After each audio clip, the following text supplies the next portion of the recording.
If you find a founder that hasn't felt challenged, then please connect me with them because I want to know their secret. It's definitely a roller coaster. And I mentioned that my son was 4 months old when he was in the pediatric ICU. He just turned 3.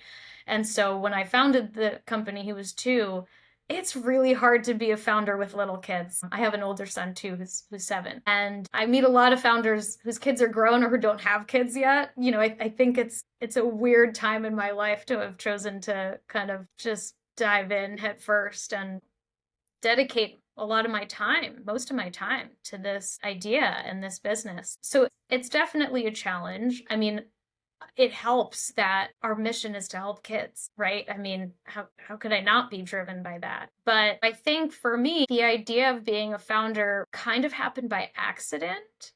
It really is because of my team. They said, "Hey, Dori, you should lead this company. You should drive this." And I'm almost glad that it wasn't my idea first because I think that they instilled a confidence in me that helped me have sort of a learning attitude. I feel like I'm drinking from the fire hose. I've worn a lot of different hats in the medical device space, and I'm fortunate to have had that sort of wide breadth of experience.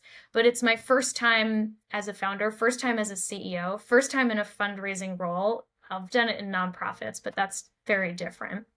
And so I do need those mentors and those guides to help me through, and my team's been amazing with that. But I also think that's sort of the nature of a founder is jack of all trades, master of none. I do know all of the pieces that will need to come together to make UltraTrack successful. I'm learning a lot now about building a business and funding a business. But once we can get UltraTrack on the market, that's when I know how to take it and run with it. So it felt right, even if it wasn't exactly the right time, having little kids at home.